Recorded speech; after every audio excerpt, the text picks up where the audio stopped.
So people around the sports world are asking this one question about the Charlotte Hornets and their head coach, Kenny Atkinson. Is he a talented coach? Can he adapt? Can he turn the Charlotte Hornets into a winner? Can he be the one coach that can build this team around LaMelo Ball? And I'll chime in to talk about it.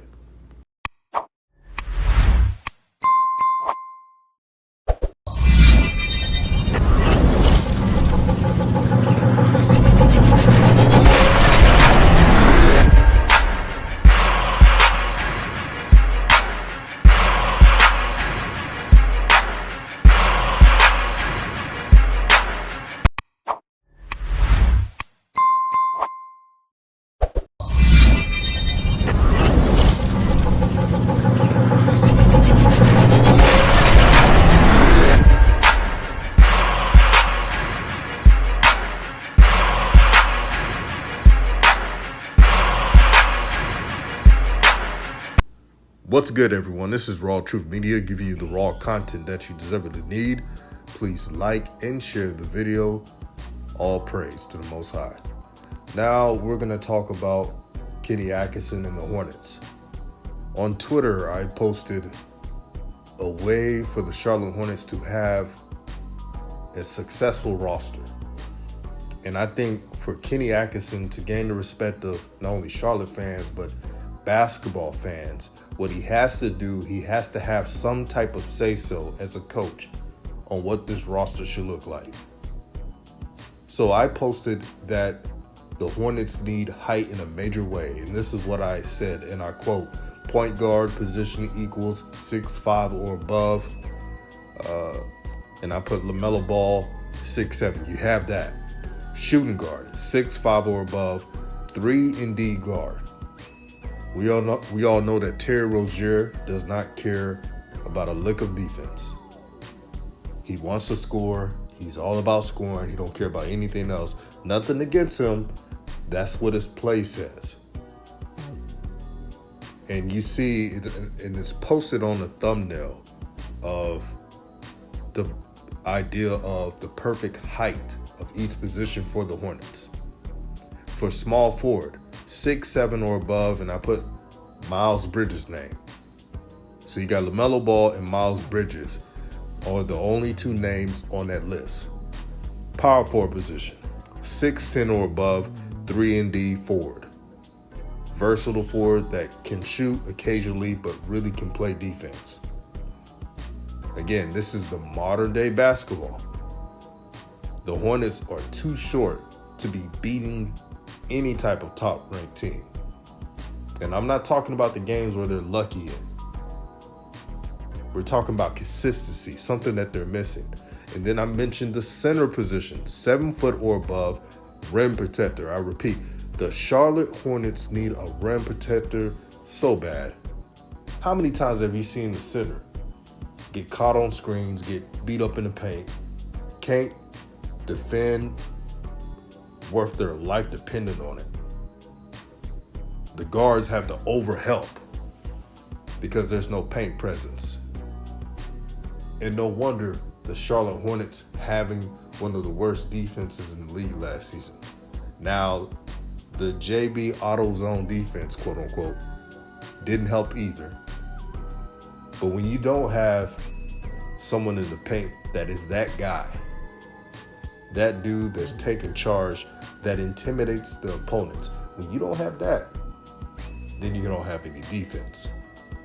So again, when you look at that list, the only names you see on there is LaMelo Ball and Miles Bridges, because those are the two players who you build your team around, really the point guard and LaMelo Ball first, then Miles Bridges. You got to build with your point guard. That's how the game goes. But everybody else is tradable. I mean, that Gordon Hayward is tradable. He's teetering to the upper room territory. He's way past his prime. He's always hurt. He's not dependable. And if he's not shooting well, he's definitely not going to hustle or grind out to play defense. He is what he is. He made 2 All-Stars in his career. That's about it. He's not a star. He's just not a good fit for the Charlotte Hornets the way this team is constructed. PJ Washington, he's gotten better, but the Hornets need a taller, more lengthier forward. He's too undersized. You already got Miles Bridges, who's 6'7", and I have him positioned as a small forward. If the Hornets do this right, Miles Bridges is supposed to be a small forward. None of that small ball crap. They have to look themselves in the mirror and ask themselves, do they want to one day win championships, or do they want to be stuck in mediocrity? That's something they got to ask themselves. But I believe the list that I made was perfect for today's analytics, and it can improve a lot of things. It will improve offensively. It will have offensive identity. See, the Hornets put up points, but it was inconsistent points because they had no team identity. They were doing this, what you call this, my turn basketball. And that crap has to cease. The Hornets will not go anywhere next season if they keep up that same play. I will gain major respect for Kenny Atkinson. You have my word. If he does a simple thing and tells this team, we run everything through LaMelo Ball. He is our franchise player. Most coaches do this. The good ones do. If he does that, I guarantee he gets support. I'm looking at shines on the web. They're saying that, they're being too harsh on Kenny Atkinson. They won't give him a shot. No. They knew that there were better coaches available. That is a fact. So you can't really fault them for not really liking the hire too much. But me and the Honorable Coach Joe, we talked about this on the show. We're going to give Kenny Atkinson not time, because he has to win, but we will give him an opportunity to prove us wrong. To see what this roster looks like, to see if he can make it in his own image. And if he does that, and if he has say-so, and if he's not a lackey for Michael Jordan image cup check, then you'll have me say on this show, on this channel, that you know what? Kenny Atkinson is a good coach. But I got to see it first. The time is now. You know, those times of being okay, just making the playoffs, just making the playing game, and getting their tails whooped is no more. Because one thing about LaMelo Ball, if you don't know this, now you know, he doesn't like losing.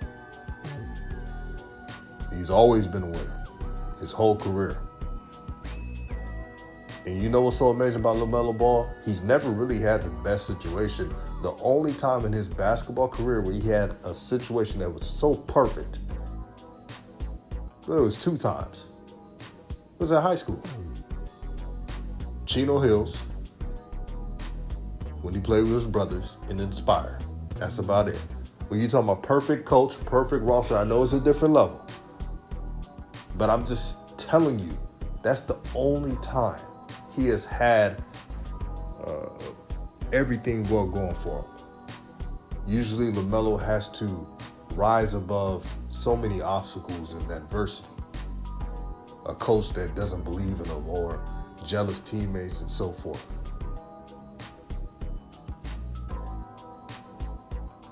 But I see something good in LaMelo's play. I believe LaMelo's going to up his game no matter who's the coach. But it's up to the coach to be fair with him, to give him minutes. If LaMelo Ball can average 19 to 20 points without getting the keys, almost a double-double in points and assists ratio, then that tells you one of these years, maybe next year or the year after that, he's going to have a big-time year. First team All-NBA, you never know. The funny part about this whole thing, this whole video, is that these are things that I shouldn't even make a video about. but I have to because I see something wrong with this team and not being addressed. So of course I'm going to speak up and state my opinion. But the one stereotype people have for fans of LaMelo Ball is that they claim that, they want, meaning LaMelo fans, LaMelo to play 40 plus minutes a game. I've never heard of that. What I've heard is that they want LaMelo to play star minutes. And I don't give a damn if he's just 20 years old. When a player has that game, you got to make sure you're utilizing that. You play to win the game. You don't politrick to try to win the game. When you politrick to try to win the game, then you most likely lose. Let me say it again for the people in the back. You play to win the game. You don't politrick to win a game, because if you politrick to win a game, you most likely lose games. So that's what other channels are not going to say. You see, Locked On Hornets and the other ones, they were saying that LaMelo hasn't earned it. They're doing that crap again. So he has to earn it again? Give me a break. He's the only all-star on the team. But all of a sudden, he has to earn say-so to have an opinion on a coach. Let me put it in terms that you can understand. Your job, meaning the Charlotte Hornets, is to make sure LaMelo's happy. I know a lot of people who are LaMelo haters are not going to like that, but it's the truth. Because if you don't do that, he's going to go to another team. See, John Morant and the Memphis Grizzlies, and this is an example, by the way, they don't have to worry about if Ja's leaving. The Memphis Grizzlies are doing so well with him, communicating with him, building the team around him. The roster fits perfect with his skill set. If John Morant stays with the Memphis Grizzlies, no one will be surprised. If Trae Young stays with the Atlanta Hawks, no one would be surprised. If the Dallas Mavericks keep Luka Doncic throughout the remaining of his career, no one would be surprised. That's what real organizations do. LaMelo fans just want LaMelo to grow his game out, be treated as his talents, be treated as a star, and have the team identity evolved around him. It's really simple. So no one's asking for 40 plus minutes from LaMelo. The only time LaMelo should be playing 40 minutes or 40 plus minutes, double overtime, right? It was one of those conference games that you got to win for better seating, yeah. But all we're saying is, when you have a player like him, LaMelo, he doesn't need to be playing below 35 minutes a game. It's really not that difficult. But here we are. So you build with LaMelo Ball, you build with Miles Bridges. That's it. Everybody else is replaceable. And let me correct myself.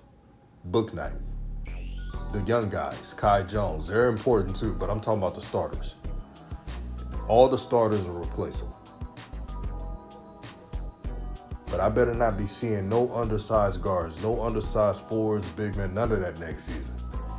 Or you're going to get the same results. This is RawTruth Media, giving you the raw content that you deservedly need. Thank you for supporting RawTruth. It means a lot to me, and we're going to keep this thing rolling. And I'm out.